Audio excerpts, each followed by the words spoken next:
தமிழ்வனத்தின் கனிவான இதயங்களுக்கு தமிழ்வனத்தின் பணிவான வணக்கங்கள். இன்னைக்கு நம்ம பார்க்க போற கதையோட தலைப்பு, நீ உன்னை நம்பினால் மட்டுமே வாழ்வில் உயர்வை அடைவாய். ஒரு ஊர்ல ரங்கன் அப்படின்னு ஒரு பையன் இருக்கான். அந்த பையன் ஸ்கூல் படிப்பை முடிச்சிடுறான். அவனுக்கு ஒரு வயசான அம்மா அப்பா 4 அண்ணனுங்க இருக்காங்க. அதனால ரங்கன் எந்த கவலையும் இல்லாம நல்லா ஜாலியா ஊரை சுத்திக்கிட்டு இருக்கான். வீட்டுக்கு வர்றது, 3 வேளையும் சாப்பிடுறது, இதை தவிர அவனுக்கு வேற எந்த கவலையும் இல்லை. அவனோட செலவுக்கும் அவனோட அண்ணனுங்க தான் காசு கொடுப்பாங்க. இதையே ரங்கன் பல நாளா வழக்கமா வச்சிருந்தான். கொஞ்ச வருஷம் போனதும் அவங்க அம்மா அப்பா இறந்துடுறாங்க. அதுக்கப்புறமும் ரங்கனுக்கு கொஞ்சம் கூட புத்தியே வரல.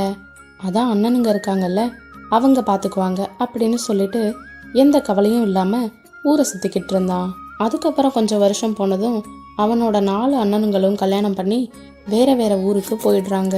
எப்பவாவது அவங்க 4 அண்ணனுங்களும் தம்பிக்கு காசு அனுப்புவாங்க. கொஞ்ச காலத்துக்கு அப்புறம் அவங்களுக்குன்னு குழந்தை குட்டிகள்னு ஆனதும் அவங்க குடும்பத்தை பார்க்கறதுக்கே சரியா போனதுனால தன்னோட தம்பி ஒருத்தன் இருக்கான் அப்படிங்கறத எல்லாருமே மறந்தே போனாங்க. ரங்கன் ஒருவேளை வயிற்று சாப்பாட்டுக்கு கூட ரொம்ப கஷ்டப்பட்டான். தன்னோட வீட்டு திண்ணையில உட்காந்து அழுதுகிட்டு இருந்தான். ரோட்ல போற வர எல்லாருமே பார்த்து ரங்கன் ஏன் அழுகுறான் அப்படின்னு அவங்களுக்குள்ளேயே பேசிக்கிட்டு போயிட்டாங்க. ஆனா யாருமே ரங்கனை வந்து கிட்ட நின்னு என்னாச்சுப்பா அப்படின்னு ஒரு ஆறுதல் வார்த்தை கூட கேட்கல. இத ரொம்ப நேரமா பார்த்துக்கிட்டு இருந்த அவனோட பக்கத்து வீட்டு பாட்டி ரங்கன் கிட்ட வந்து, ரங்கா என்னாச்சுப்பா, ஏன் இப்படி உட்காந்து அழுதுகிட்டு இருக்க, உன் வயசுக்கு நீ அழுவலாமா அப்படின்னு கேக்குறாங்க. அதுக்கு ரங்கன், இல்ல பாட்டி, எனக்கு இதுக்கு முன்னாடி எங்க அம்மா அப்பா எங்க அண்ணனுங்க எல்லாருமே என்னை பார்த்துக்கிட்டாங்க. நான் ரொம்ப நம்பிக்கையோட ஜாலியா சந்தோஷமா இருந்தேன். அதுக்கு பாட்டி, ஜாலியா இருந்த சரிப்பா, அதுல என்ன நம்பிக்கை அப்படின்னு கேக்குறாங்க. அதுக்கு ரங்கன், இல்ல பாட்டி, இவங்கெல்லாம் என்னை கடைசி வரைக்கும் பார்த்துக்குவாங்கன்னு ரொம்ப நம்பிக்கையோட இருந்தேன், அதுதான் சொன்னேன் அப்படின்னு சொல்லிட்டு திரும்பவும் அழுவ ஆரம்பிக்கிறான். பாட்டி, இங்க பாரு ரங்கா, நான் சொல்ற கதையை ஒரு நிமிஷம் நீ கேளு, அதுக்கப்புறம் நீ என்ன வேணாலும் முடிவு பண்ணு அப்படின்னு சொல்லிட்டு ஒரு கதையை சொல்ல ஆரம்பிக்கிறாங்க. ஒரு குருவும் சீடனும் நடந்து போய்கிட்டு இருக்காங்க. அவங்க போற வழியில ஒரு சின்ன மலையை கடந்து தான் போகணும். சரின்னு சொல்லி 2 பேரும் அந்த மலை மேல ஏறி போறாங்க. போற வழியில ஒரு சின்ன பள்ளத்துல சீடன் விழுந்துடுறான். ஐயோ, யாராவது எனக்கு உதவி பண்ணுங்க, நான் பள்ளத்துல விழுந்துட்டேன் அப்படின்னு சொல்லி சீடன் கத்துறான். இது குருவோட காதுலையும் கேக்குது.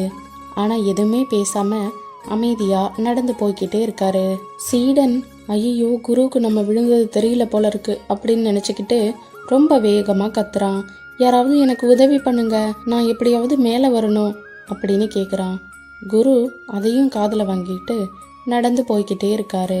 அதுக்கப்புறம் குரு அங்கிருந்து போனதையும் இனிமே யாரும் வரமாட்டாங்க போல அப்படின்னு நினைச்சுக்கிட்டு சீடனே தன்னோட முயற்சியால அந்த பள்ளத்துல இருந்து எப்படியோ ஒரு வழியா மேல வந்துடுறான். மேல வந்து பார்த்தா குரு ரொம்ப பொறுமையா நடந்து போய்கிட்டு இருக்காரு. சீடனுக்கு ரொம்பவே கோபம் வந்துடுது. ஆனா எதுவுமே பேசாம குரு முன்னாடி போய் நிக்கிறான். அதுக்கு குரு, என்னப்பா, என் மேல ரொம்ப கோபமா இருக்கியா அப்படின்னு கேக்குறாரு. அதுக்கு சீடன் எந்த பதிலுமே பேசல. உன்னதான்ப்பா கேக்குறேன், எனக்கு இவ்வளோ பணி செஞ்சு நான் உன்னை மதிக்கல, தூக்கி விடல அப்படின்னு என் மேல ரொம்ப கோபமா இருக்கியா அப்படின்னு திரும்பவும் குரு கேக்குறாரு. அதுக்கு சீடன், ஆமா குருவே, உங்க மேல நான் ரொம்ப கோபமா இருக்கேன், நான் கீழே விழுந்துட்டேன்னு தெரிஞ்சும் நீங்க என்ன தூக்கி விடாமே போனீங்கல்ல அப்படின்னு சொல்றான். அதுக்கு குரு சிரிச்சுக்கிட்டே, இல்லப்பா, நான் மட்டும் உன்னை தூக்கி விட்டுருந்தா ஒவ்வொரு தடவையும் குரு வருவாரு, தூக்கி விடுவாரு அப்படின்னு நீ ரொம்ப நம்பிக்கையோட காத்துக்கிட்டு இருந்திருப்பல்ல, நான் உன்னை தூக்கி விடாதனால பாரு நீயாவே எழுந்து வந்துட்ட, அதனாலதான் நீ உன் முயற்சியால எல்லாமே செய்யணும்னு நான் நினைச்சேன் அப்படின்னு சொல்றாரு. அப்பதான் சீடனுக்கு புரிய வருது, எல்லாமே நம்ம முயற்சியால தான் நாம செஞ்சுக்கணும், மற்றவங்கள நம்பி வாழக்கூடாது அப்படின்னு. இப்படி சொல்லி பாட்டி அந்த கதையை முடிக்கிறாங்க. இதோ பாருங்க, வாழ்க்கையில எல்லாருமே நம்ம கூட கொஞ்ச தூரம் தான் வருவாங்க, அதுக்கப்புறம் நாம தான் நம்ம வாழ்க்கைய வாழ பழகிக்கணும். ஒரு குழந்தை நடக்க ஆரம்பிக்கிற வரைக்கும் தான் நாம கையை பிடிப்போம், அதுக்கப்புறம் தானா நடந்துக்கலையா, அது மாதிரி தான் நீயும் உன் வாழ்க்கைய நீயா தான் வாழ பழகிக்கணும். உன் அண்ணனுங்க எவ்வளோ நாளைக்கு உன்னை பார்த்துக்கிட்டாங்க, அவங்களுக்குன்னு ஒரு குடும்பம் வந்துருச்சுல்ல, இனிமே அவங்களுக்கு அதை பார்க்கவே சரியா இருக்கும்பா. நீ யாரையும் நினைச்சு மனசு நொந்து வருத்தப்படக்கூடாதுப்பா. உன் வாழ்க்கைய நீயா தான் வாழ பழகிக்கணும். நீ தான் எல்லாத்தையும் தேடிக்கணும்.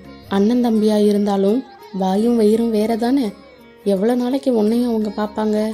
நீ ஒரு வேலைக்கு போய் உனக்குன்னு ஒரு குடும்பத்தை ஏற்படுத்திக்கப்பா அப்படின்னு சொல்றாங்க. அதுக்கப்புறம்தான் ரங்கனுக்கு ஒரு விஷயம் புரியுது. இதுக்கு மேலையும் நாம மற்றவங்களை நம்பி வாழக்கூடாதுன்னு நினைச்சு அங்கே இங்கன்னு வேலை தேடி அலைஞ்சு தனக்கு ஒரு வேலையும் தேடிக்கிறான். தனக்குன்னு அந்த ஊர் முன்னாடி ஒரு குடும்பத்தையும் ஏற்படுத்தி அதே ஊர்ல ரொம்ப நல்லா வாழ்ந்துகிட்டு இருக்கான். இந்த கதையிலிருந்து நாம என்ன தெரிஞ்சுக்கிறோம்னா, யாரா இருந்தாலும் அவங்கள மட்டும்தான் நம்பி வாழணும். மற்றவங்கள நம்பி வாழ்ந்தா அது நிலையான வாழ்க்கையா இருக்காது அப்படிங்கிறது தான். இந்த வீடியோவில் சொல்லப்பட்ட கருத்துக்கள் உங்களுக்கு பிடிச்சிருந்தது அப்படின்னா மறக்காம லைக் பண்ணுங்க, கமெண்ட் பண்ணுங்க, ஷேர் பண்ணுங்க. சேனலை சப்ஸ்கிரைப் பண்ணி நோட்டிஃபிகேஷன்ல ஆல் செட் பண்ணி வச்சுக்கோங்க. அப்பதான் நாங்க போடுற வீடியோஸ் உங்களுக்கு உடனுக்குடனே அப்டேட் ஆகும்.